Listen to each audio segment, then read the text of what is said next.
So last week we started the first chapter in the Yoga of Divine Works, as it was ultimately titled. Chapter 1 is the Four Aids. Sri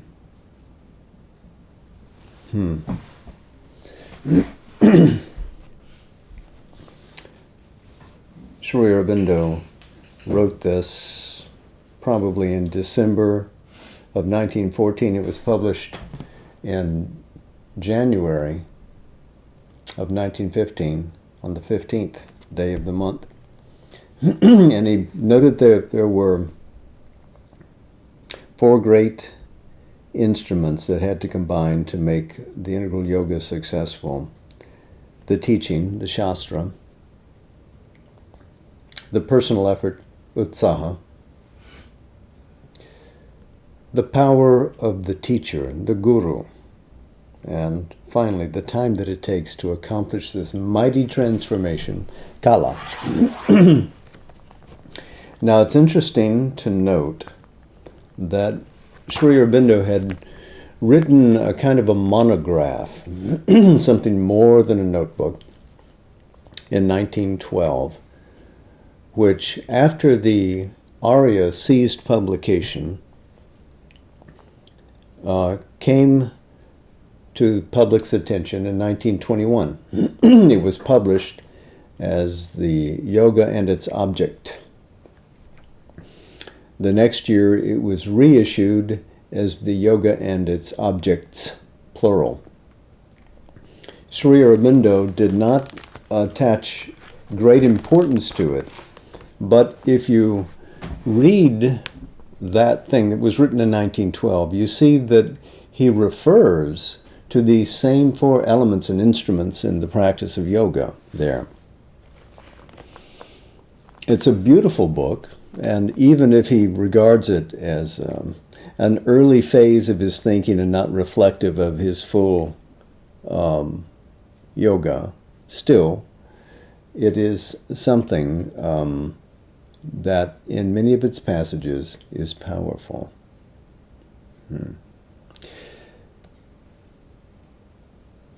He refers in these four elements to a passage in the Mahabharata, that great story of India, the epic.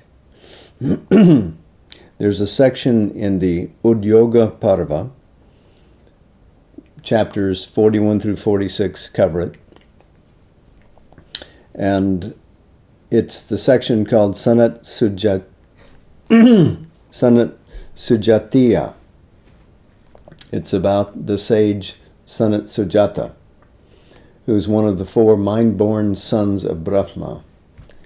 Dhritarashtra, who is the king of the great realm in which the Pandavas and the Kauravas are beginning to have such disagreement that they will arrive at war.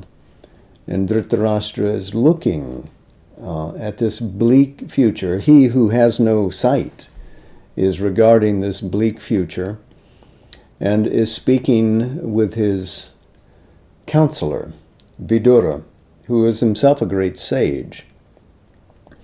And Dhritarashtra is looking for ultimate comfort, and so wants to know the nature of the universe. What is all of this about? Why is there suffering? What is death? And he wants to pose these questions to Vidura, and Vidura says, I'm the son of a Shudra. I can't answer these questions for you, but I can summon a sage who can. And so he calls Sanat Sujata through the power of his mind. And so the sage appears, and the king can ask him the question. And M.P. Pandit put this very beautifully in his talks. Sage, is there death or is there not death? And the sage answers, there is death and there is not death. Death is heedlessness. Death is inattention. When you are not conscious, you die.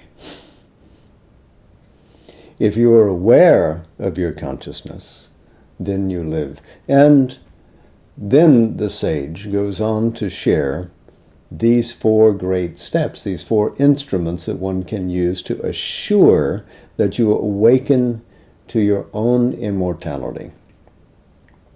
Shastra. And it isn't here meant, and it isn't meant by the sage in the Mahabharata either, that it is the mere scripture, the written down or the spoken word communicated from generation to generation. Precious though those things are, the abode of real knowledge is within. The divine word is transcendent, it's true, but it is immanent. All things potentially can be our teachers, can be the instruction to us, and also it is in us. In the very spark of our souls lies that same thing, if we will access it. So Veda and Upanishad, each is a denotation of that eternal. The Veda, the supreme knowledge, is, as Sri Aurobindo said, secret in the heart of all beings. It exists there, not in English or in Sanskrit or in any language, but it is the eternal word, the very vibration of manifestation that arises from the divine supreme consciousness. And what are you if not a spark of that creativity? So first we have to recognize what is the nature of the teaching and where can we find it. Within, in the core of our soul, above, in the transcendence, speaking to us through universal experience if we listen well, if we listen with the third ear.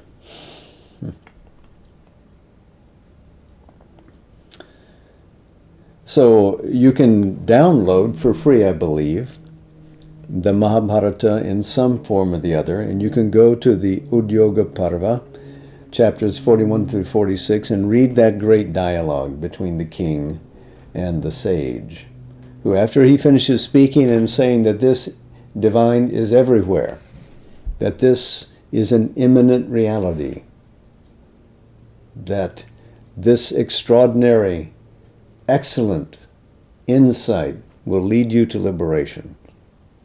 Then he disappears from the scene. And the king has then, of course, to absorb this knowledge and use it because he can see what will be the fate of his 100 children. So,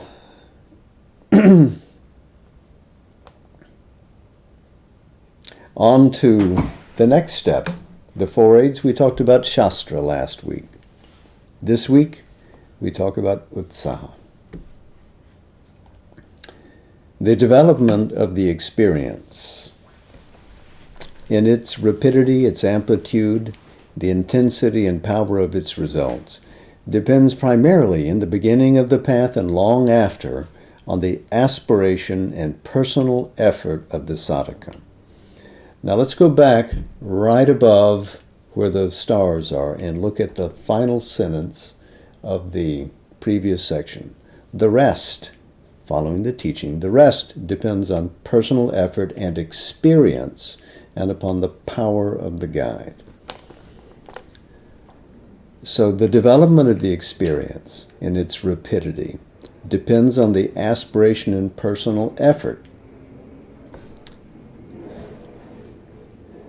Years later, when Sri Aurobindo begins to pull his ashram together, he announces that if you want to succeed in the integral yoga, aspiration, rejection, and surrender form the triplicity that will carry you there.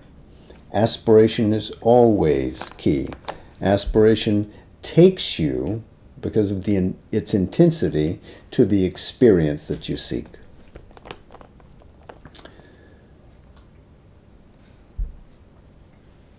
The application of that aspiration, the application of will, is what comes next.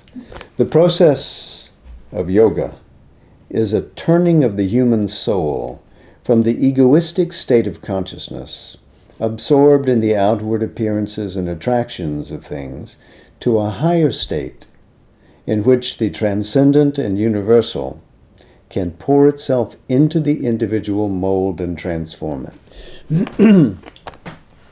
From the earliest chapters of The Life Divine and the Synthesis of Yoga, Sri Aurobindo has made plain that true being is not simply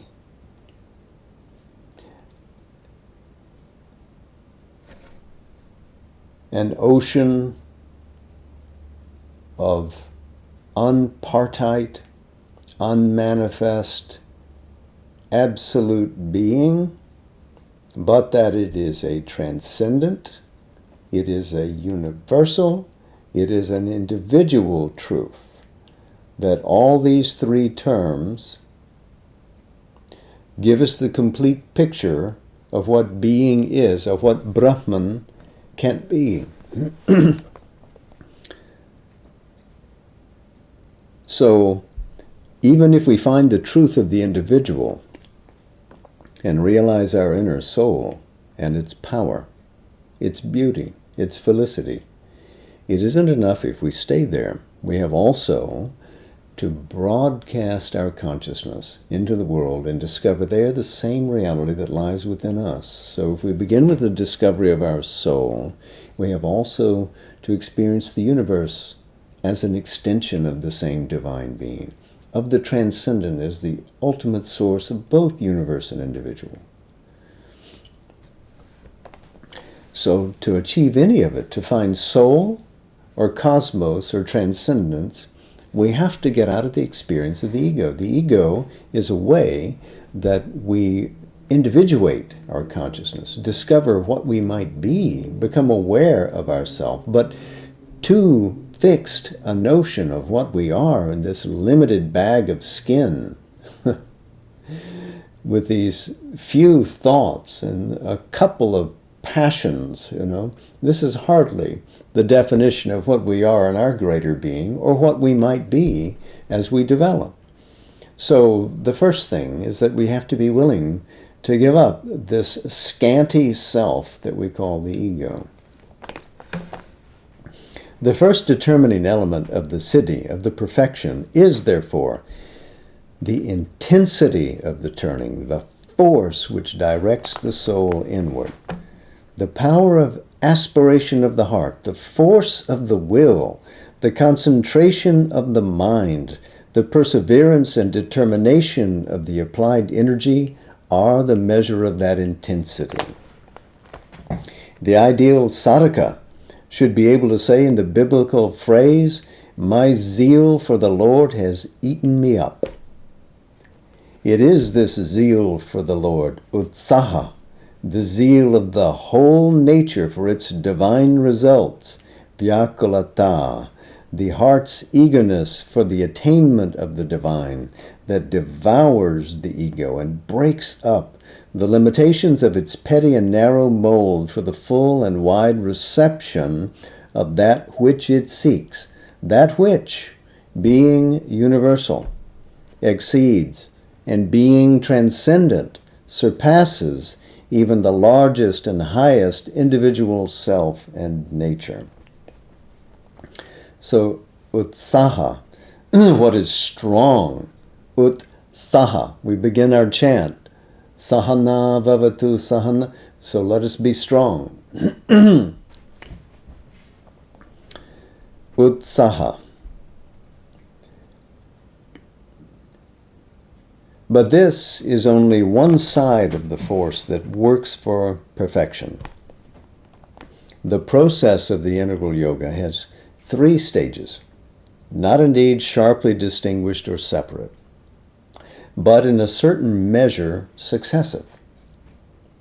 There must be first the effort towards at least an initial and enabling self-transcendence and contact with the divine. Next, the reception of that which transcends, that with which we have gained communion, into ourselves for the transformation of our whole conscious being. Last, the utilization of our transformed humanity as a divine center in the world. So the transcendence into union, the receptivity-ness of the responding transformative power, and then standing as a divine center of action in the world. And of course, we can see how this gets extended into the life of the ashram a dozen or so years later. Because that is its ideal, that community that formed around him was to speak to the world of what the possibility of a divine humanity might be. So long as the contact with the divine is not in some considerable degree established, so long as there is not some measure of sustained identity, sayujya, the element of personal effort must normally predominate. Sayujya, united in being. But in proportion as this contact establishes itself, the sadhaka must become conscious that a force other than his own, a force transcending his egoistic endeavor and capacity, is at work in him, and to this power he learns progressively to submit himself and delivers up to it the charge of his yoga. In the end, his own will and force become one with the higher power. He merges them in the divine will and its transcendent and universal force. So you note that this line, the sadhaka must become conscious that a force other than his own is redolent of what he writes in The Mother in 1928. So these themes that are being built and expressed in the Arya, and of course later he's gone through and substantially revised these as they're coming out, reach in a way their acme of expression in that little book. So if the first phase was transcendence, here he's talking about the transcendent acting in the aspirant. So this is about the second phase.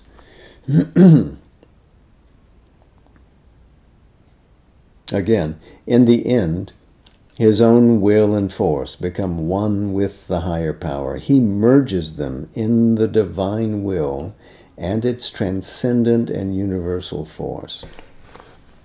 He finds it thenceforward,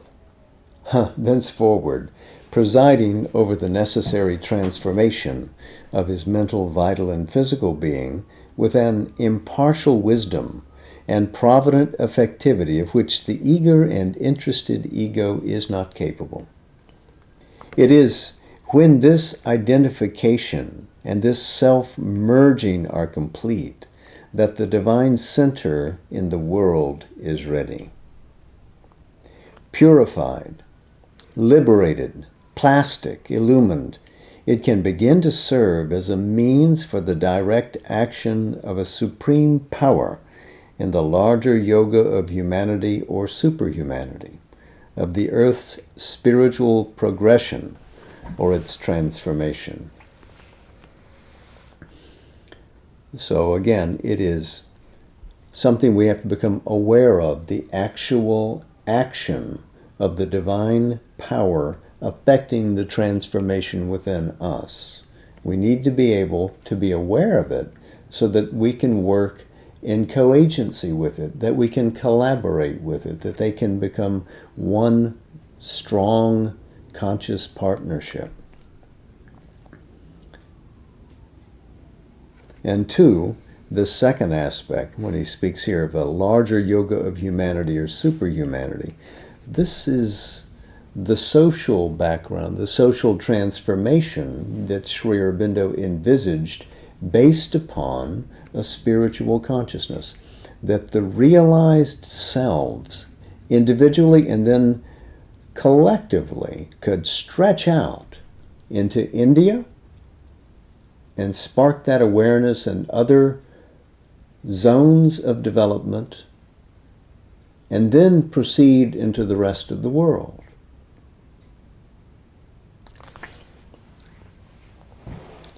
Always, and that of course is phase 3, always indeed, it is the higher power that acts. Our sense of personal effort and aspiration comes from the attempt of the egoistic mind to identify itself in a wrong and imperfect way with the workings of the divine force. It persists in applying to experience on a supernormal plane the ordinary terms of mentality which it applies to its normal experiences in the world. In the world, we act with the sense of egoism. We claim the universal forces that work in us as our own. We claim, as the effect of our personal will, wisdom, force, virtue, the selective, formative, progressive action of the transcendent in this frame of mind, life, and body. Enlightenment brings to us the knowledge that the ego is only an instrument. We begin to perceive and feel that these things are our own in the sense that they belong to our supreme and integral self, one with the transcendent, not to the instrumental ego. It's interesting that when you read the dialogue between Sanat Sujata and Dhritarashtra, he is making these very points to the king. Our limitations and distortions are our contribution to the working. The true power in it is the divine's. And again, this is a phrase that we find appearing in somewhat different words in the book The Mother.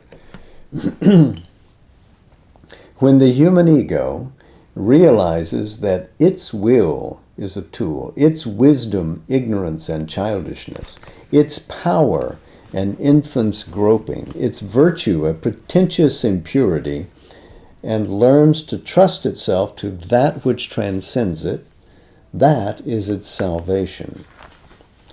The apparent freedom and self-assertion of our personal being, to which we are so profoundly attached, conceal a most pitiable subjection to 1,000 suggestions, impulsions, forces which we have made extraneous to our little person.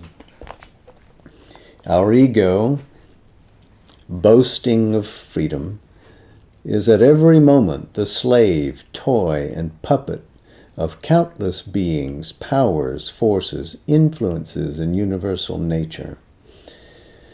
The self-abnegation of the ego in the divine is its self-fulfillment. Its surrender to that which transcends it is its liberation from bonds and limits, and its perfect freedom. So it isn't the extinguishing of the ego in the lower nature, but the lifting of its consciousness, the consciousness inherent behind the ego, into that permits, there's a word for it, it's not sublimation, but it is the same thing. It is the character, taking on the character of the divine as one rises.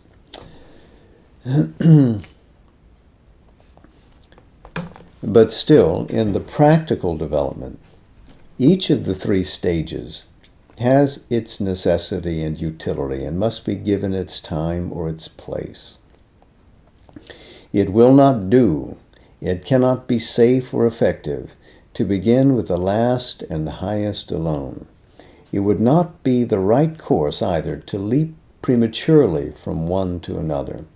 It's interesting that Sri Aurobindo makes this point, and of course he made it in his letters on yoga as well, because there is a sort of haste in the human taste for things to race ahead and to leap from the normal egoistic life into the supramental consciousness. Why bother with all the rest of it? Let's get started and change the world. He dealt with that within his ashram, in fact. There were people that were considered to be leading lights of the ashram at an early phase who sort of fell from yoga, brashta, because they felt that they were ready then and there to carry forward with the supramental evolution and not have to wait for Sri Aurobindo and the mother, who were being tardy and catching up with them, the great seeker in front of them. So actually it led to the ruination of several people's yoga to have such an unwise and unbalanced ambition. You have to attend to the grades. You have to assume the rhythm of life and let the divine, invite the divine into the nature to lift you up. It isn't your choice. You can't storm the gates of heaven. There's this wonderful Vedic hymn, which is a colloquy between Agastya, the great sage, and Indra. And he's trying, in a sense, to burst past Indra, and Indra is saying, no, you can't come yet. You're not ready.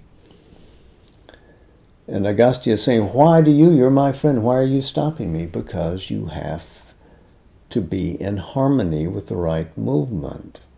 And so then Agastya finally gets it and says, and now I will work in harmony with you, and is invited into the divine consciousness. And Indra represents the divine mind, so it's an illumination of enlightenment that the Veda speaks about, that's consonant with what we would be talking about in Vedantic practice centuries later.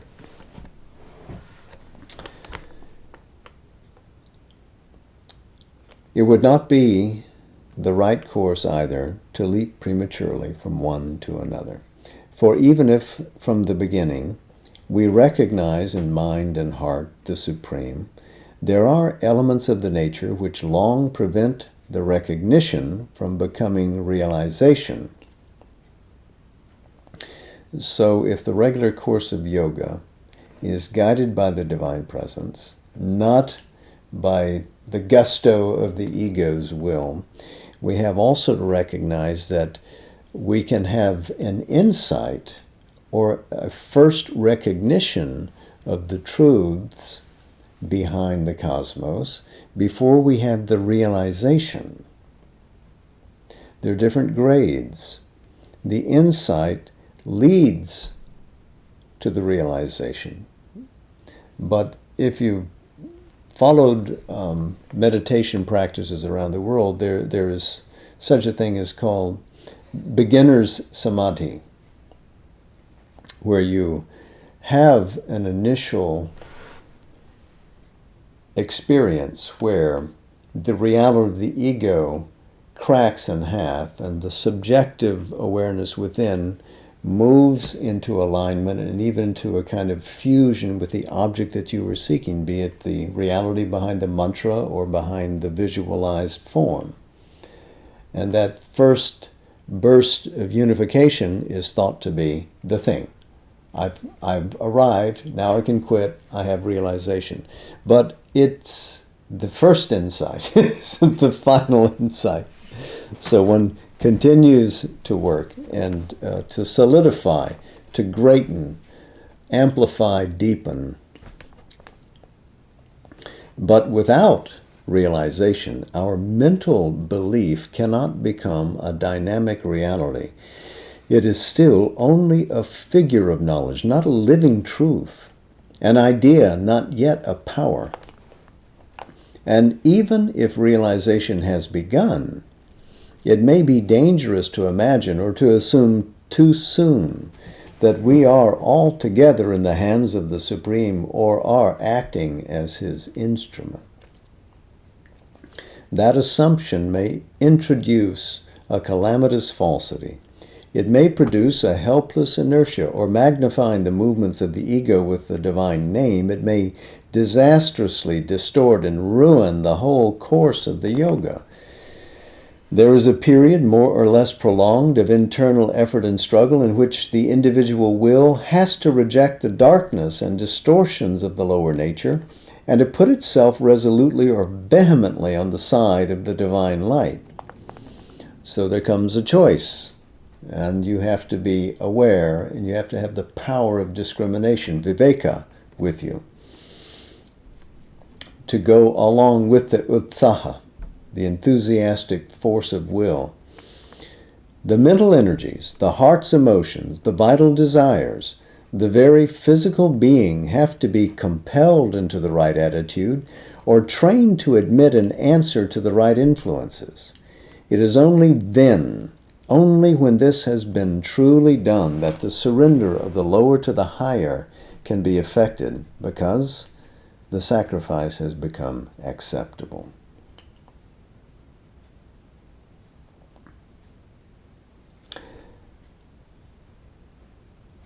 This is similar to that tantric process. By superimposition of the divine nature upon the human, that the human being is subordinated to the divine being. Remember, Sri Aurobindo's method is one that begins with the Vedantic knowledge but proceeds by the tantric method.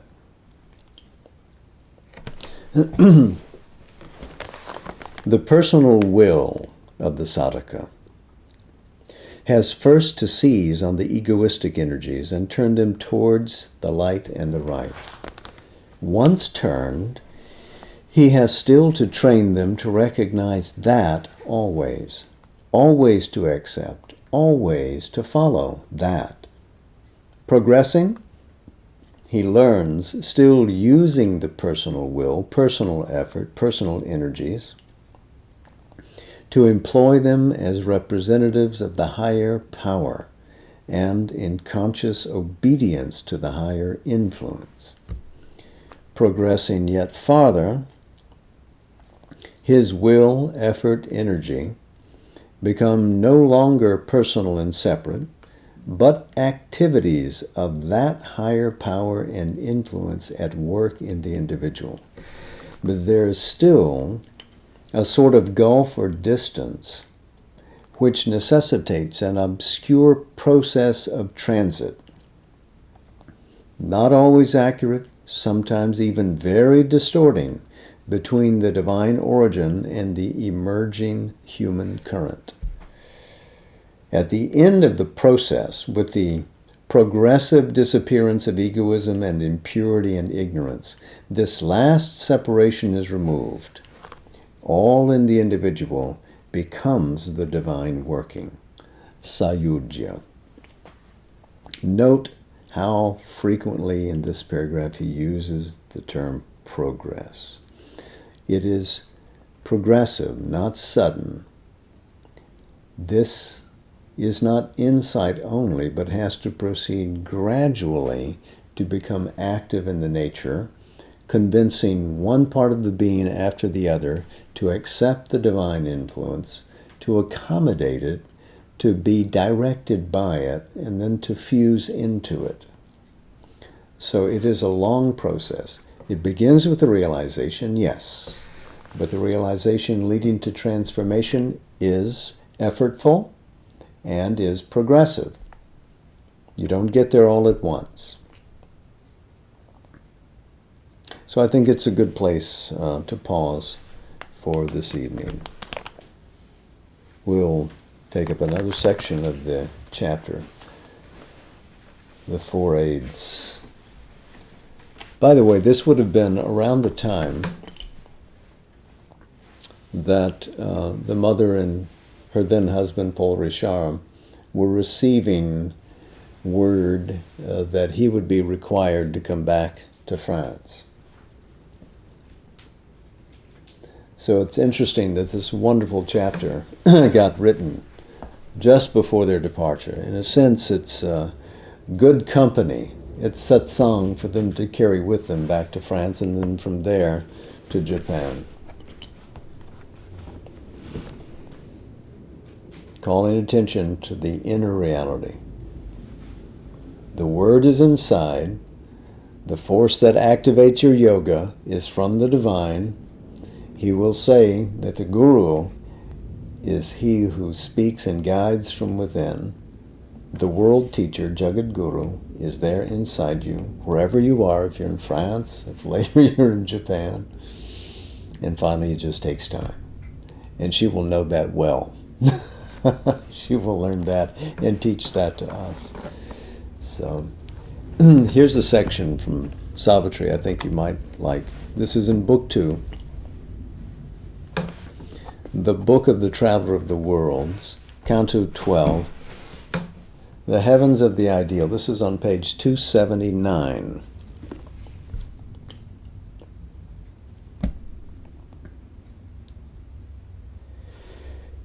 On the other side of the eternal stairs, the mighty kingdoms of the deathless flame aspired to reach the being's absolutes. Out of the sorrow and darkness of the world, out of the depths where life and thought are tombed, lonely mounts up to heaven the deathless flame. In a veiled nature's hallowed secrecies, it burns forever on the altar mind. Its priests, the souls of dedicated gods, humanity, its house of sacrifice. Once kindled, never can its flaming cease. A fire along the mystic paths of earth, it rises through the mortal's hemisphere, till borne by runners of the day and dusk, it enters the occult eternal light and clambers whitening to the invisible throne.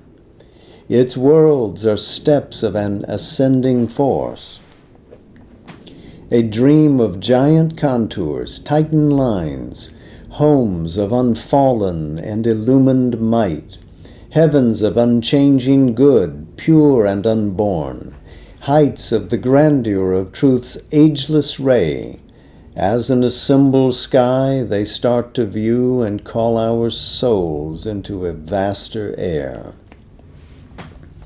On their summits, they bear up the sleepless flame, dreaming of a mysterious beyond, transcendent of the paths of fate and time. They point above themselves with index peaks through a pale sapphire ether of God-mind, towards some gold infinite's apocalypse. A thunder rolling mid the hills of God, tireless, severe is their tremendous voice. Exceeding us, to exceed ourselves they call, and bid us rise incessantly above. Far from our eager reach those summits live, too lofty for our mortal strength and height. Hardly in a dire ecstasy of toil, climbed by the Spirit's naked athlete will. Austere, intolerant, they claim from us efforts too lasting for our mortal nerve, our hearts cannot cleave to, nor our flesh support. Only the eternal strength in us can dare to attempt the immense adventure of that climb and the sacrifice of all we cherish here. Our human knowledge is a candle burnt on a dim altar to a sun-vast truth. Man's virtue, a coarse-spun, ill-fitting dress, apparels wooden images of good. Passionate and blinded, bleeding, stained with mire, his energy stumbles towards a deathless force. An imperfection dogs our highest strength. Portions and pale reflections are our share. Happy the worlds that have not felt our fall, where will is one with truth and good with power, impoverished not by earth-mind's indigence. They keep God's natural breath of mightiness, his bare, spontaneous, swift intensities. There is his great, transparent mirror, self, and there his sovereign autarky of bliss, in which immortal natures have their part. heirs and co-sharers of divinity.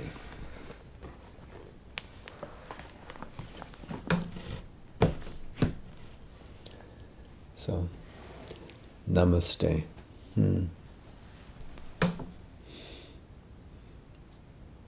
Thank you for coming. See you soon. Much love to you all. Stay well.